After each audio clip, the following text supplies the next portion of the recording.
Hello বন্ধুরা, কেমন আছো তোমরা সবাই? আশা করি ভালো আছো। আমি পামেলি, বিলেতে বং কাপলের নতুন একটা ব্লগে তোমাদের সবাইকে ওয়েলকাম। আজকে হলো শনিবার আর আজকে হলো শিবরাত্রি। যদিও বা আমি আজকে শিবরাত্রি করব না, আমি কালকে শিবরাত্রি করব। তো আজকের ভিডিওটা হলো, আজকে আমি টেস্কো যাব শিবরাত্রির বাজার করতে। আর আমাদের জানো তো ব্রয়লারটা প্রায় 2 সপ্তাহ ধরে খারাপ। তো ব্রয়লারটা সারাতে আসবে, সেই ভিডিওই তোমাদের সাথে শেয়ার করব। আর হ্যাঁ, আজকে না আমি লঙ্কার আচার বানাবো, তো সেই ভিডিওটাও তোমাদের সাথে শেয়ার করব। তো এখন ঘড়িতে বাজে প্রায় 9টা। তো তোমাদের সাথে কথা বলতে বলতে চলো ব্রেকফাস্টটা বানিয়ে নিই। আজকে ব্রেকফাস্টে কি বানাবো বলো তো? স্যান্ডউইচ বানাবো। তো চলো বানানো যাক স্যান্ডউইচ। এইখানে দেখো আমি স্যান্ডউইচের জন্য শসা, টমেটো, পেঁয়াজ, লঙ্কা, একটু ক্যাপসিকাম কেটে নিয়েছি। আর এখানে রয়েছে ডিম আর আলু সেদ্ধ। একটু ঠান্ডা হোক, তারপর ছাড়িয়ে স্যান্ডউইচটা বানাবো। আমি এখন স্যান্ডউইচ বানানো শুরু করবো। প্রথমেই দেবো একটু কেচাপ দেবো।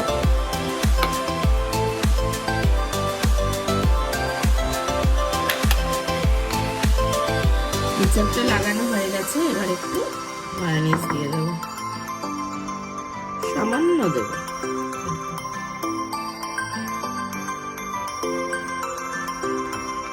তো নুন, গোলমরিচ সব দেওয়া হয়ে গেছে। আমি এখানে টমেটোটা দিলাম না, কারণ মৃণাল টমেটো খায় না। তো এবার এটাকে এই স্যান্ডউইচ গ্রিলারের মধ্যে বসিয়ে দেব। খুব ইজি, খুব কম সময় লাগে। এইবার এই স্যান্ডউইচ গ্রিলারটাকে আমরা ইন্ডিয়া থেকে নিয়ে এসেছি। এখানে আমার প্রথম স্যান্ডউইচটা রেডি হয়ে গেছে, আর একটু হবে। এইখানে চা বসিয়ে দিয়েছি, আদা চা। এখানে আমাদের স্যান্ডউইচ রেডি, জাস্ট কেটে নেব, তারপরে আমার স্যান্ডউইচ বানাবো। এখানে আমাদের চাও রেডি হয়ে গেছে। আমি না আজকে লঙ্কার আচার বানাবো। তার জন্য যেটা করেছি, এই যে দেখো লঙ্কাগুলোকে ধুয়ে নিয়েছি। ধুয়ে এবার টিস্যু পেপারে ঢেলে দিচ্ছি শুকোনোর জন্য। দুপুরবেলা দিকে খেয়ে দিয়ে উঠে বানাবো, যাতে লঙ্কার মধ্যে কোনো জল টল না থাকে। এরকম করে থাক কিছুক্ষণ, যদি জল থাকে সেগুলো শুকিয়ে যাবে।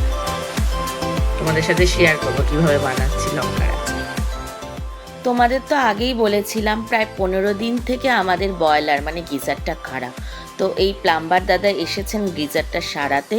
আর বুঝতেই পারছো বাইরে -ডিগ্রি টেম্পারেচার, আর তার মধ্যে আমাদের সমস্ত কাজটাই ঠান্ডা জলে করতে হচ্ছে। ইন্ডিয়া থেকে আসার পর না, ওর জন্য আমাদের প্রচণ্ড শরীরটা খারাপ। তো যাই হোক, আমরা এজেন্টকে ইনফর্ম করি যখন আমাদের বয়লারটা খারাপ হয়ে যায়। তারা 2 সপ্তাহ মতন সময় নেয়। 2 সপ্তাহ বাদে এই প্লাম্বার দাদা আসেন আমাদের বয়লারটা সারাতে। দেখো এটা কি বলো তো? এটা হলো আমাদের বয়লার মানে নতুন গিজার। কত লিটার জল ধরবে বলো তো? 200 লিটার জল ধরবে। তো এদেশে তো বড় বয়লার লাগবেই, কারণ ঠান্ডার সময় সমস্ত কাজটাই গরম জলে করতে হয়। এখানে তো আমরা রেন্টেড অ্যাপার্টমেন্টে থাকি। তো এখানকার রেন্টেড অ্যাপার্টমেন্ট বা বাড়িগুলোর কি নিয়ম বলো তো? আমরা ডাইরেক্ট বাড়ির ওনারের সাথে কোনো কিছু হলে কন্ট্যাক্ট করতে পারবো না। এজেন্টের থ্রু আমাদের ওনারের সাথে কন্ট্যাক্ট করতে হবে।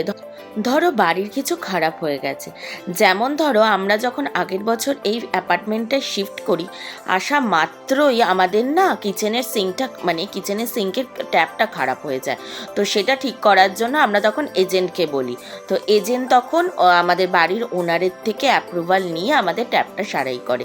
তো তোমার বাড়ির যদি বা অ্যাপার্টমেন্টে যদি কিছু খারাপ হয়, তো সবার আগে তোমাকে তোমার এজেন্টকে ইনফর্ম করতে হবে। তো এই বয়লারটা পুরোপুরি ফিক্স করতে প্রায় 3 থেকে 4 ঘন্টা মতন সময় লাগবে। আর এই প্লাম্বার দাদা প্রায় 12টা নাগাদ এসছে। তো মানে 3:30 4টে তো হবে, তারপরেই আজকে আমরা লাঞ্চ করতে পারবো। তো এই বয়লারটা ফিক্স হতে তো এখন অনেকটাই সময় লাগবে। ততক্ষণে চলো লঙ্কার আচারটা বানানো শুরু করি। এখানে দেখো লঙ্কার আচার বানানোর জন্য লঙ্কাগুলোকে এরকমভাবে ছোটো ছোটো টুকরো করে কেটে নিয়েছি। আর এই জারটা কিনে নিয়েছি, দেখো লঙ্কার আচার রাখবো বলে জারে রাখে। আর এখানে সর্ষের তেলটাকে একটু গরম করে নিলাম, বন্ধ করে দিচ্ছি। এই তেলটা ঠান্ডা হলেও সেই তেলটা আচারে ইউজ করব। যতক্ষণ আচারের তেলটা ঠান্ডা হচ্ছে তো ততক্ষণের মধ্যে আমি আচারের মশলাটা বানিয়ে নিই। এখানে দেখো 1 টেবিল স্পুন ধনে নিয়েছি, গোটা ধনে, এটা রয়েছে গোটা জিরে, এটা রয়েছে মৌরি, এটা 1 টেবিল স্পুন জোয়ান, কটা তেজপাতা নিয়েছি। আর নিতে হতো না মেথি, বাট আমার কাছে না মেথি নেই, তাই আমি একটুখানি মানে 1 টেবিল স্পুন ওই তোমার এই নিয়ে নিয়েছি 5 ফোড়ন। আর তারপর এটাকে গরমে একটু শুকনো খোলায় ফ্রাই করব। আর তারপর 1 টেবিল স্পুন সর্ষেও দিয়ে দেবো। তো যাই, এবার এটা মশলাটা আমি আচারের মশলাটা রেডি করে নিই। শুকনো খোলায় মশলাগুলোকে ভালোভাবে ভেজে নেব।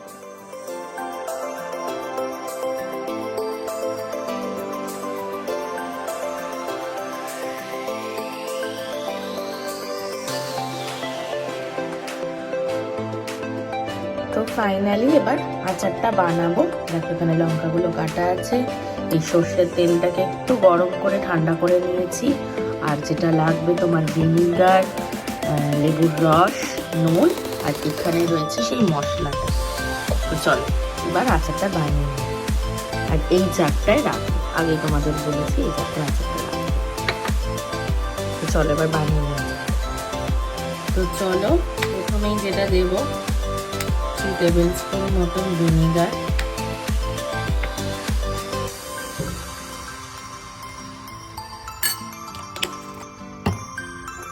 নুন দেব,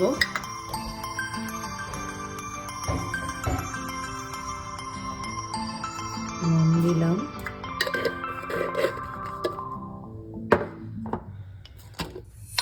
আর একটু হলুদ করে দেব।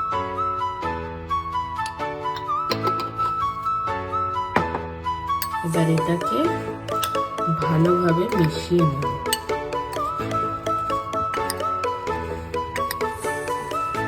তোমরা তোমাদের পরিমাণ মতন দেবে। ভালোভাবে মিশিয়ে নেব।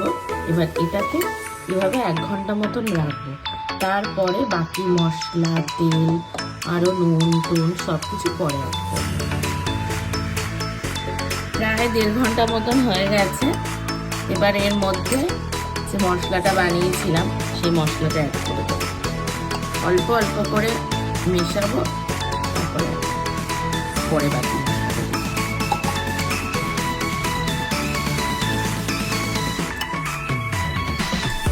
মশলাটা তো মেশানো হয়ে গেছে। এবার সরষের তেল মেশাবো 3-4 চামচ এখন দেবো, পরে বাকিটা দিচ্ছি।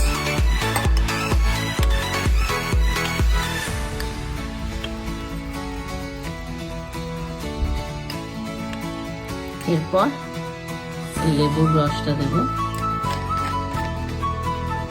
চাইলে পুরোটা ভিনিগারেও করতে পারো, আমি দুটো মিশিয়েই করছি। ভিনিগার আর দেব না, প্রথমে দেওয়া হয়ে গেছে। আর একটুখানি নুন অ্যাড করব।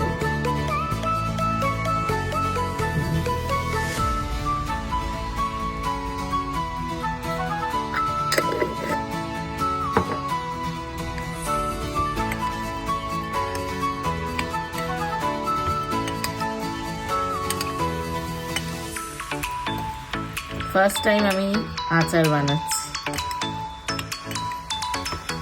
জানি না এটা কেমন হবে। এটা ভালো হলে ইচ্ছা আছে, ইউটিউবে দেখেছি রসুনের আচার বানাবো। এরপর বাকি মশলাটা এর মধ্যে দিয়ে দেব।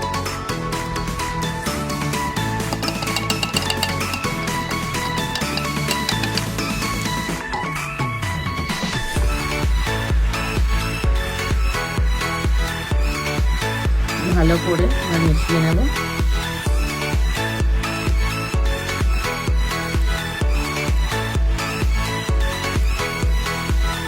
সবকিছু ভালোভাবে মিশিয়ে নিয়েছি। সব শেষে আবার সর্ষের তেল দেব। তো তার আগে যেখানে আচারটা রাখবো সেই কন্টেনারে এবার ঢেলে দিচ্ছি সব।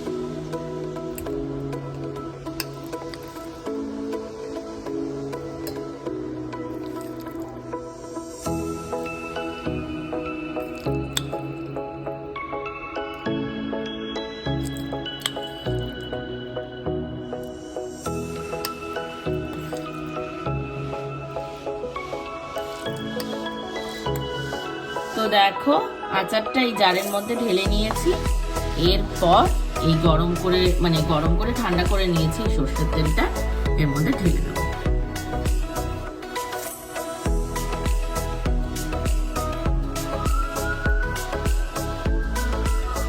এই আচারটা হতে কিন্তু এখন 1 সপ্তাহ সময় লাগবে, আর রোদে রাখতে হবে। কিন্তু এখানের যা ওয়েদার, আধা দিন মেঘলা করে থাকে, কি করে যে আমি রোদে আচার দেবো।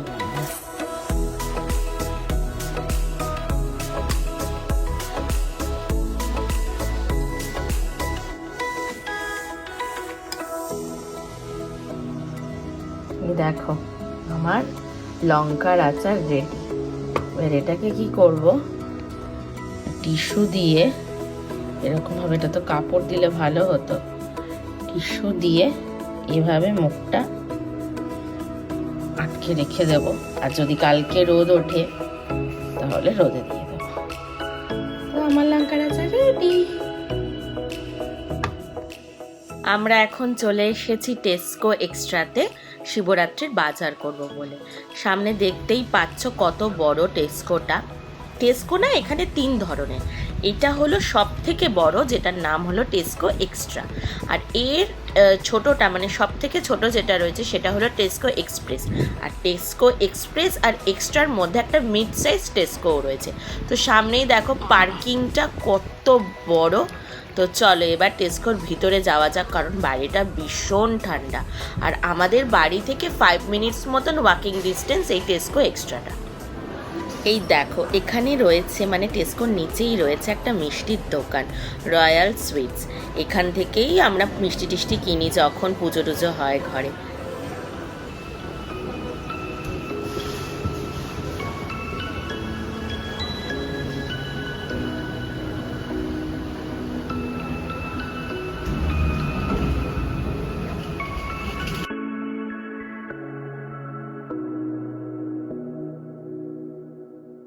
তো আমরা চলে এসেছি টেস্কোতে। তো তোমরাও আমাদের সাথে চলো টেস্কো। তো সবার আগে যেটা নেব সেটা হলো ঠাকুরের জন্য, মানে কালকে শিবরাত্রি পুজোর জন্য ফুল নেব।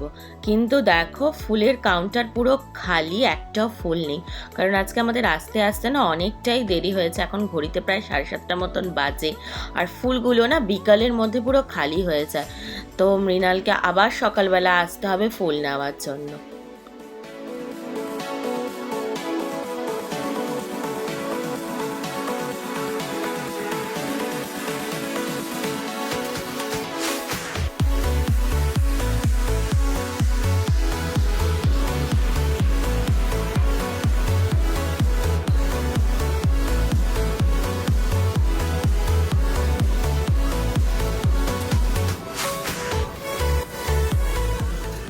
এই টেস্কো এক্সট্রাটা হলো বিশাল বড়, তোমরা বাইরে থেকে দেখেই বুঝতে পারলে। ভিতরটাও দেখছো পুরো একটা খেলার মাঠ মনে হবে। আর এই টেস্কো এক্সট্রাতে হেন কেন জিনিস নেই তুমি পাবে না, মানে জামা কাপড় থেকে শুরু করে বাড়ির ইলেকট্রনিক্স জিনিস থেকে শুরু করে দুধ, ফল, মাংস, মাছ, হেন কোনো জিনিস নেই, এবং গ্রসারি আইটেমও সমস্ত কিছু পাবো। তো চলো আমরাও কিনি, তোমরাও আমাদের সাথে থাকো। ঠাকুরের জন্য তো আর ফুল পেলাম না, দেখলে ফুলের কাউন্টার পুরো খালি। তো এখানেও দেখছো ফলের আধা জায়গা খালি। তো তার মধ্যেই একটু যা ফল আছে সেগুলোই নিয়ে নিই। তো সবার আগে যেটা নেব সেটা হলো আপেল। তো আমি যে আপেলটা নেব সেটার দাম হলো 90p, মানে ভারতীয় টাকায় ধরো 90 টাকা। তো মোটামুটি আমাদের কেনা প্রায় কমপ্লিটই হয়ে গেছে। তো ভাবলাম একটু ঘুরে দেখি টেস্কোটার। আমরা যখনই টেস্কোতে আসি না, কেনাকাটি কমপ্লিট হয়ে গেলেই আগে একটু ঘুরে দেখি। তো চলো এখন আমরা চলে এসেছি, দেখেই বুঝতে পারছো গ্রিটিংস কার্ডের সেকশানে। এত সুন্দর সুন্দর কার্ড রয়েছে যে এত ভালো লাগে দেখতে।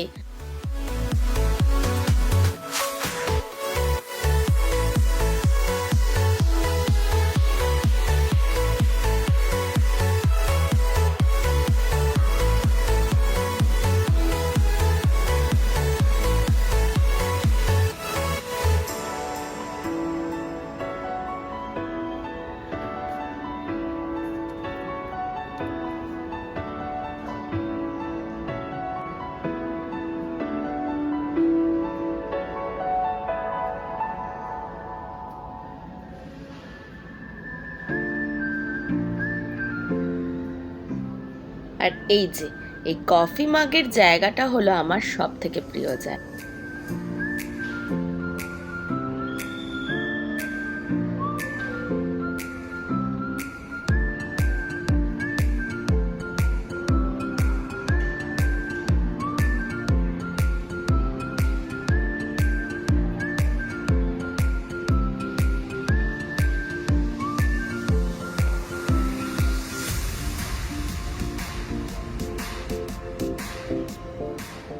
কফি মাগের জায়গাটা যে সব থেকে প্রিয় বললাম সেটা মনে হয় বললে ভুল হবে, কারণ এই ক্যান্ডেলের জায়গাটাও ঘুরতে না আমার ভীষণ ভালো লাগে। ক্যান্ডেলগুলো দেখি হাতে নিয়ে, ওর স্মেলগুলো নিই, ভীষণ ভালো লাগে। আর এত সুন্দর সুন্দর স্মেলের এখানে ক্যান্ডেল পাওয়া যায় না যে মনে হয় সব কটা নিয়ে খেয়ে ফেলি। শিবরাত্রি পুজোর জন্য মোটামুটি কেনাকাটি কমপ্লিট। এই 3-4 রকমের ফল নিলাম, আর এই দেখো লম্বা একটা ক্যান্ডেল নিয়েছি, এটা এবারে না প্রথমবার নিলাম। তো চলো আর বেশি দেরি না করে এবার বিলিংটা করিয়ে নিই, কারণ অনেকটা রাত করেই এসছি আর বাইরে কনকনে ঠান্ডা, মাইনাসে টেম্পারেচার। আর এখানে মৃণাল নিজেই বিলিং করছে।